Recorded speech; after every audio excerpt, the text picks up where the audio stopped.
പ്രേമ ഇപ്പോൾ India Zimbabwe T20 പരമ്പര നടന്നുകൊണ്ടിരിക്കുകയാണ്. കഴിഞ്ഞു. അപ്പോൾ ഈ പരമ്പരയിൽ സഞ്ജു സാംസനെ ഉൾപ്പെടുത്തിയിട്ടില്ല. കാരണം അയാൾക്ക് ഫോമില്ല എന്നാണ്.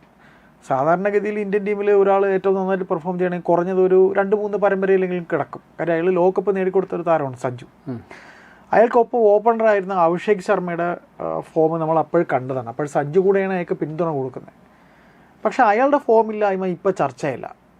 പകരം ഈ ട്രോഫി നേടിത്തന്ന ടീമിനെ നല്ല നിലയിൽ എത്തിച്ച സഞ്ജുവിനെ ടീമിൽ നിന്ന് പുറത്താക്കി. എന്തുകൊണ്ട് ഇങ്ങനെ ഇരട്ട നീതി ഉണ്ടാകുന്നു? അതിൻ്റെ ഫലം വേറുള്ളൊരു ഉണ്ടാകുന്നുണ്ട്, അതിൻ്റെ ആനുകൂല്യം പറ്റുന്നുണ്ട് ഇപ്പോൾ വേറെ പലരും. എന്തുകൊണ്ട് ഈ ഇരട്ട നീതി ഉണ്ടാകുന്നു എന്നുള്ളത് ഇപ്പോൾ കവടി നിരത്തി നോക്കേണ്ട അവസ്ഥയാണ്. സാമാന്യ യുക്തിക്ക് ചിന്തിച്ചു കഴിഞ്ഞാൽ ഒറ്റ നോട്ടത്തിൽ ഇത് പക്ഷപാതിത്വം ആണെന്ന് പറയേണ്ടി വരും. അതാണല്ലോ ഇന്ത്യൻ ക്രിക്കറ്റ് ബോർഡ്. എന്തായാലും അഭിഷേക് ശർമ്മയുടെ ഇപ്പോഴത്തെ സമീപകാലത്തെ ഫോം വലിയ ചർച്ചയാകുന്നുണ്ട്. അതെ, പറയുന്ന കണക്കുകൾ കേട്ടാൽ ഞെട്ടിപ്പോവും. കഴിഞ്ഞ 6 ഇന്നിങ്സിൽ നിന്ന് ഈ ചങ്ങാതി നേടിയത് വെറും 40 റൺസാണ്. കഴിഞ്ഞ ലോകകപ്പ് തൊട്ട് ഈ പ്രശ്നം തുടങ്ങിയാണ്. ലോകകപ്പിലെ ഓരോ സ്കോറ് പറയാം, അപ്പോഴാണ് കാര്യങ്ങൾ കുറേ കൂടി വ്യക്തമാകുക. ആദ്യത്തെ മത്സരം കരുത്തരായ അമേരിക്കയ്ക്കെതിരെയായിരുന്നു. കരുത്തരായ അമേരിക്ക എന്ന് പറഞ്ഞാൽ ക്രിക്കറ്റിൽ അവർ എത്രത്തോളം കരുത്തരാണെന്ന് അറിയില്ല. ഏതായാലും ആ കരുത്തരായ അമേരിക്കയ്ക്കെതിരെ നല്ല 1-ാം തരം ഡെക്ക്. പോട്ടെ, അമേരിക്കയല്ലേ. തൊട്ടടുത്ത മത്സരം പാകിസ്ഥാനെതിരെയാണ്, നിർണായക ഒരു മത്സരം. അഭിഷേക് ശർമ്മ ഒട്ടും മോശമാക്കിയില്ല, അതിലും ഡെക്ക്. പോട്ടെ, 2. അപ്പോൾ പിന്നെ അടുത്ത മത്സരം കുറേ കൂടി കരുത്തരായ നെതർലാൻഡ്സിനെതിരെയായിരുന്നു. അതിലെങ്കിലും മിന്നുവെന്ന് കരുതി, അതിലും ഡെക്ക്. അങ്ങനെ തുടർച്ചയായ 3 മുട്ടയിട്ടു. ശരി, അഭിഷേക് ശർമ്മയെ പോലൊരു കളിക്കാരനെ അങ്ങനെ അണ്ടർ എസ്റ്റിമേറ്റ് ചെയ്യേണ്ട കാര്യമില്ല. കാര്യം അയാൾ ഒറ്റയ്ക്ക് കളി ജയിപ്പിക്കുമെന്ന് കരുതിയതാണ്. വീണ്ടും ടീമിൽ നിലനിർത്തി. അടുത്ത മത്സരം സൗത്ത് ആഫ്രിക്കയ്ക്കെതിരെയായിരുന്നു. വളരെ കഷ്ടിച്ചൊരു 85 റൺസിന് സെഞ്ചുറി നഷ്ടമായി. 15 റൺസ് എടുത്തുള്ളൂ. അടുത്ത മത്സരം അടുത്തതിൽ മേക്കപ്പ് ചെയ്യാമെന്ന് കരുതി. കാര്യം വളരെ കരുത്തരായ സിംബാബ്വെ ആയിരുന്നു. അപ്പോൾ സിംബാബ്വെ മർദ്ദകനായ അഭിഷേക് ശർമ്മ 55 റൺസ് നേടി ആ ലോകകപ്പ് ടീമിൽ നിന്നും പുറത്താകുന്നതിൽ നിന്ന് ജസ്റ്റ് മിസ്സായി. അതുവരെ ക്ഷമിച്ചു. ഒരു അർദ്ധ സെഞ്ചുറി നേടിയ സ്ഥിതിക്ക് വീണ്ടും തുടർന്നു. ഐസ് കിട്ടി. അപ്പോൾ അടുത്ത കളിയിൽ മെച്ചപ്പെടുമെന്ന് കരുതി. അർദ്ധ സെഞ്ചുറി അടിച്ചാണല്ലോ. അടുത്ത കളി വെസ്റ്റ് ഇൻഡീസിനെതിരെയായിരുന്നു 10 റൺസ്. അത് കഴിഞ്ഞ് ഇംഗ്ലണ്ടിനെതിരെ 9 റൺസ്. അപ്പോൾ പിന്നെ നിർണായക ഫൈനൽ. കാര്യം ഈ 2 കളിയിലും വെസ്റ്റ് ഇൻഡീസിനെതിരെയും ഇംഗ്ലണ്ടിനെതിരെയും സഞ്ജു സാംസൺ കളിച്ചത് കൊണ്ടാണ് കരകയറിപ്പോയത്. അപ്പോൾ അതിൽ നിന്ന് അഭിഷേക് ശർമ്മ മങ്ങിപ്പോയത് നൈസായിട്ട് ഒഴിവാക്കി. ആ സമയത്താണ് സഞ്ജുവിൻ്റെ ഒരു പ്രതികരണമൊക്കെ വളരെ വൈറലായത്. അഭിഷേക് ശർമ്മ നിർണായക ഘട്ടത്തിൽ ഫോമിലേക്ക് വരും. ഈ അഭിഷേക് ശർമ്മയുടെ മാതാപിതാക്കൾ പോലും വളരെ ടെൻഷനായിരുന്നു. അവരെ പോലും ആശ്വസിപ്പിച്ച സഞ്ജു ആണെന്ന് അന്നത്തെ വാർത്തകൾ വന്നിരുന്നു. അപ്പോൾ സഞ്ജു സാംസന്റെ ചിറകിലേറി ഫൈനലിൽ ജയിച്ചപ്പോൾ ആദ്യം അർദ്ധ സെഞ്ചുറി നേടി. ഏതാണ്ട് 18 ബോളിലോ മറ്റോ ആണ് അർദ്ധ സെഞ്ചുറി നേടി. ഒരു 52 റൺസ് എടുത്തു ന്യൂസിലാൻഡിനെതിരെ ഫൈനലിൽ. അങ്ങനെ അഭിഷേക് ശർമ്മ മൊത്തം ആ ലോകകപ്പിൽ നിന്ന് ഏതാണ്ട് 8 മത്സരങ്ങളിൽ 141 റൺസാണ്. 150 പോലും ഇല്ല, 250 അതിലുണ്ട്. എന്നിട്ടാണ് 141 റൺസ്. അപ്പോൾ ഇന്ത്യ കപ്പ് കിട്ടിയത് കൊണ്ട് രക്ഷപ്പെട്ടു. അപ്പം മറ്റൊരാൾ ഇതിൻ്റെ ഇടയിൽ രക്ഷപ്പെട്ടു പോയാൽ അത് ക്യാപ്റ്റൻ സൂര്യകുമാർ യാദവാണ്. അപ്പോൾ ഈ 2 കളിക്കാരുടെയും പ്രകടന മികവ് ഇന്ത്യക്ക് കപ്പ് കിട്ടിയത് കൊണ്ട് അധികം ചർച്ച ചെയ്തില്ല. പോട്ടെ. അപ്പോൾ അത് കഴിഞ്ഞ് നേരെ അടുത്ത പരമ്പര വരുന്ന അയർലൻഡിനെതിരെയാണ്. കരുത്തരാണ് അയർലൻഡ്, വളരെ കരുത്തരാണ്. അപ്പോൾ അതിനെതിരെ ഒരു കളിയിൽ ഡെക്ക്, അടുത്ത കളി 49. ഈ ചങ്ങാതി ഒരു രക്ഷയില്ല. ഡെക്ക് കണ്ടു കഴിഞ്ഞാൽ പിന്നെ വിടത്തില്ല. അത് കഴിഞ്ഞ് ഇംഗ്ലണ്ടിനെതിരെയുള്ള ആദ്യ കളിയിൽ 59, പിന്നെ ഒരു 43 ഭേദപ്പെട്ട പ്രകടനം നടത്തി. വീണ്ടും പതിവ് പല്ലവി തുടർന്നു. ഒരു 10, ഒരു 16, ഒരു 3. അവസാന 3 ഇംഗ്ലണ്ടിനെതിരെയുള്ള 5 മത്സര പരമ്പരകളിൽ അവസാന 3 കളിയിലും ഒരു 10, 16, 3. ഇതിനിടയിലാണ് സഞ്ജുവിനെ ടീമിൽ നിന്ന്, സിംബാബ്വെ പര്യടനത്തിലുള്ള ടീമിൽ നിന്ന് ഒഴിവാക്കുന്നത്. ഇവിടെ ഇംഗ്ലണ്ടിൻ്റെ എതിരെയുള്ള 5 മത്സര പരമ്പരയിൽ സഞ്ജുവിനെ മാറ്റിയിട്ട് വൈഫ് ഓഫ് സൂര്യവംശിനെ ഇറക്കുകയൊക്കെ ചെയ്ത അപ്പോഴും ഈ ചങ്ങാതി മുട്ടയിട്ടുകൊണ്ടിരിക്കുകയായിരുന്നു എന്നുള്ളതാണ് അറിയേണ്ടത്. അതിനുശേഷം സിംബാബ്വെയിൽ പോയി. നേരത്തെ ലോകകപ്പിൽ സിംബാബ്വെ മർദ്ദിച്ചതാണല്ലോ, അപ്പോൾ അതുകൊണ്ടായിരിക്കും അവിടെ കൊണ്ട് ഇറക്കിയത്.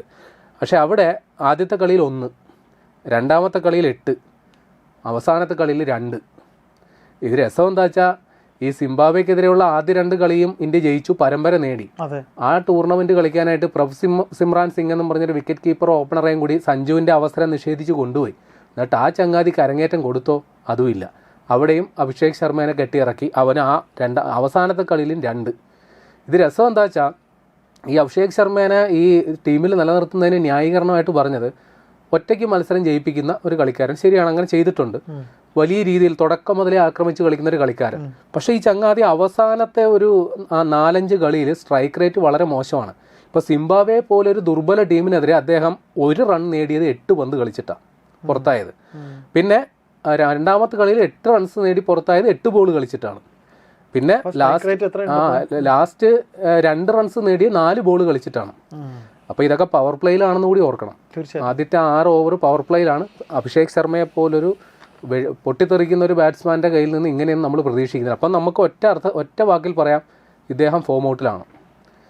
അതായത് കൂറ്റനടിക്ക് ശ്രമിച്ച് ആദ്യ പന്ത് തന്നെ ആക്രമിച്ച് കളിച്ച് പുറത്തായാൽ മനസ്സിലാക്കുക, ഇത്രയും പന്ത് തട്ടിത്തടഞ്ഞ് നിന്നിട്ട് പുറത്താവുന്നു. അപ്പോഴാണ് ഇവിടെ ക്രിക്കറ്റ് നിരൂപകർ ഇയാളെ എന്തിനാണ് വെച്ച് ഉറപ്പിക്കുന്നത്. അതിൻ്റെ ഇടയിൽ മറ്റൊരു സംഗതി കൂടി ഉണ്ടായി. ഇവൻ രണ്ടാമത്തെ മത്സരത്തിൽ ഏതാണ്ട് 2.5 ഓവർ ബോൾ ചെയ്ത് 3 വിക്കറ്റ് എടുത്തു. അപ്പോൾ അഭിഷേക് ശർമ്മേനെ അടുത്ത് അങ്ങ് പിന്തുണയ്ക്കുന്നവർ ഇപ്പോൾ അതും പൊക്കിപ്പിടിച്ചിട്ടാണ് വരുന്നത്. അവനൊരു ഓൾറൗണ്ടർ കൂടിയല്ലേ. ഓൾറൗണ്ടർ എന്ന് പറയാനൊക്കെ സ്പിൻ ബോളറാണ്. ഒരു ഓൾറൗണ്ടർ അല്ല, ഒരു പാർട്ട് ടൈം ബോളർ. അത്രയൊക്കെ. സിംബാബ്വെക്കെതിരെ 3 വിക്കറ്റ് നേടിയത് അത്ര വലിയ സംഭവമായിട്ടൊന്നും പറയാനില്ല. പിന്നെ ഒരു റെക്കോർഡുണ്ട്, ഒരു ഓപ്പണർ എന്ന നിലയിൽ 3 വിക്കറ്റ് നേടിയ അങ്ങനെ ഒരു റെക്കോർഡ് ചുളിവിൽ കിട്ടുകയും ചെയ്തു ചങ്ങാതിക്ക്. ഏതായാലും ഇതൊക്കെ പറഞ്ഞുകൊണ്ടാണ് ഇപ്പോൾ ഇതിനെ ന്യായീകരിക്കുന്നത്. പക്ഷേ വാസ്തവം എന്തെന്നാൽ ഇപ്പോൾ വൈഭവ് സൂര്യവംശി സിംബാബ്വെ പര്യടനത്തിൽ 2 അർദ്ധ സെഞ്ചുറി അടക്കം മാൻ ഓഫ് ദി ടൂർണമെൻ്റായി. ഇപ്പോൾ സഞ്ജുവിനെ അനുകൂലിക്കുന്നവർ മറ്റൊരു ചർച്ച ഉയർത്തിക്കൊണ്ട് വരുന്നുണ്ട്. അത് ആ രീതിയിൽ തന്നെ മുമ്പോട്ട് പോവുകയാണെങ്കിൽ സഞ്ജുവിന് ബമ്പർ ലോട്ടറി അടിക്കും. കാര്യം ഇന്ത്യൻ ക്രിക്കറ്റ് എപ്പോഴും ഓപ്പണർ റോളിൽ ഒരു അറ്റാക്കിംഗ് ഇടങ്കയൻ ബാറ്റ്സ്മാനെ തിരയുന്നുണ്ട്. ഇപ്പോൾ സൗരവ് ഗാംഗുലി ആയിക്കോട്ടെ, ഗൗതം ഗംഭീർ ആയിക്കോട്ടെ, ശിഖർ ധവാൻ ആയിക്കോട്ടെ, അല്ലെങ്കിൽ ആരായാലും ഓപ്പണർ റോളിൽ കളിക്കുന്നവരുടെ റോള് അറ്റാക്കിംഗ് മോഡാണ്. അപ്പോൾ അഭിഷേക് ശർമ്മ ഇടങ്കയ്യനാണ്, വൈഭവ് സൂര്യവംശി ഇടങ്കയ്യനാണ്. രണ്ടിലാരെങ്കിലും ഒരാളെ പോരെ. അപ്പോൾ ഇനി അടുത്ത ടൂർണമെൻറ്റ് തൊട്ട് സൂര്യവംശിയും സഞ്ജുവും കൂടി ഓപ്പണറായാലും എന്താ കുഴപ്പം എന്ന രീതിയിൽ ചർച്ച വരുന്നുണ്ട്. ഏതായാലും വൈഭവ് സൂര്യവംശിനെ BCCI അകമഴിഞ്ഞ് പിന്തുണയ്ക്കുമെന്നുള്ള കാര്യം 100 തരമാണ്. കാര്യം 2 ഉണ്ട്. ഒന്ന്, അദ്ദേഹത്തിന് 15 വയസ്സേ ഉള്ളൂ. അദ്ദേഹത്തെ പോലൊരു താരത്തെ പിന്തുണയ്ക്കേണ്ടത് അത്യാവശ്യമാണ്. 2, വൈഭവ് സൂര്യവംശി വളർന്നു വരുന്ന സൂപ്പർ സ്റ്റാറാണ്. അപ്പോൾ BCCIയുടെ സാമ്പത്തിക താല്പര്യങ്ങളൊക്കെ വെച്ച് നോക്കുമ്പോൾ അദ്ദേഹത്തെ പോലെ ഒരാൾ ടീമിൽ ഉണ്ടാകേണ്ടത് ആവശ്യവുമാണ്. അപ്പോൾ ആ നിലവിലെ ഫോം വെച്ച് നോക്കുമ്പോൾ സഞ്ജുവും വൈഭവ് സൂര്യവംശിയും ഓപ്പണർമാരാകണം എന്നുള്ള രീതിയിലാണ് വരുന്നത്. അപ്പോൾ ഇതിനിടയിൽ സഞ്ജുവിൻ്റെ ചില പ്രതികരണങ്ങൾ കൂടി വന്നു. വളരെ നിരാശപ്പെടുന്ന, വളരെ സങ്കടപ്പെടുത്തുന്ന തരത്തിലാണ് അദ്ദേഹം പ്രതികരിച്ചത്. കാരണം ഈ സിംബാബ്വെ പര്യടനത്തിലുള്ള ടീമിൽ നിന്ന് പുറത്താക്കപ്പെട്ടതിന് ശേഷം എനിക്ക് തോന്നുന്നു ജിയോ ഹോട്ട്സ്റ്റാറിനോടോ മറ്റോ സംസാരിക്കുമ്പോൾ അദ്ദേഹത്തിനോട് 2028 ക്രിക്കറ്റ് ഒരു ഒളിമ്പിക്സ് മത്സര ഇനമാണ്. അപ്പോൾ അതിൽ ഇന്ത്യയുടെ സാധ്യതകൾ, അതിൽ എങ്ങനെ പങ്കെടുക്കും എന്നതിനെക്കുറിച്ചൊക്കെ ചോദിച്ചപ്പോൾ വളരെ സങ്കടത്തോടെ പറഞ്ഞു, ഞാൻ നിലവിൽ ഇന്ത്യൻ ടീമിൻ്റെ പ്ലേയിങ് 11-ൽ ഇല്ലെന്ന് മാത്രമല്ല സ്ക്വാഡിൽ പോലും ഇല്ല. 15 അംഗ സ്ക്വാഡിൽ പോലും ഇല്ല. അപ്പോൾ അങ്ങനെ ഇരിക്കുമ്പോൾ ഞാൻ എങ്ങനെയാണ് 2028 ഒളിമ്പിക്സിനെ കുറിച്ച് ചിന്തിക്കുക? ഇപ്പോഴുള്ള കാര്യത്തെക്കുറിച്ച് മാത്രമാണ് എൻ്റെ ചിന്ത. ഇനിയിപ്പോൾ എനിക്ക് അവസരം കിട്ടിയില്ലെങ്കിൽ പോലും ഞാൻ നന്ദിയുള്ളവനാണ്. കാരണം കഴിഞ്ഞ ലോകകപ്പിൽ ഞാൻ പ്ലെയർ ഓഫ് ദ ടൂർണമെൻ്റായി. ആ ഒരു അംഗീകാരം എന്നിൽ നിന്ന് ആർക്കും തട്ടിയെടുക്കാനാവില്ലല്ലോ. അത് ഞാൻ കഷ്ടപ്പെട്ട് നേടിയതാണ്. എൻ്റെ അവസരങ്ങൾ പലരും തട്ടിയെടുക്കുന്നുണ്ട്, ശരിയാണ്.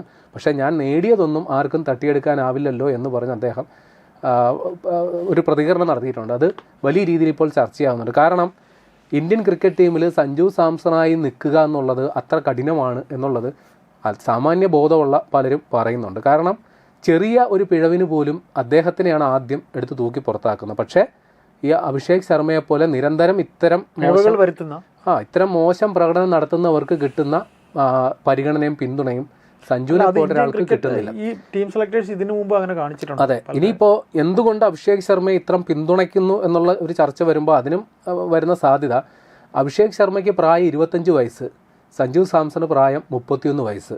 അപ്പോൾ ഭാവിയിലെ സാധ്യതകൾ വെച്ച് നോക്കുമ്പോൾ സഞ്ജുവിനേക്കാൾ അഭിഷേക് ശർമ്മയ്ക്ക് പിന്തുണ കിട്ടണം എന്നാണ് ചിലർ വാദിക്കുന്നത്.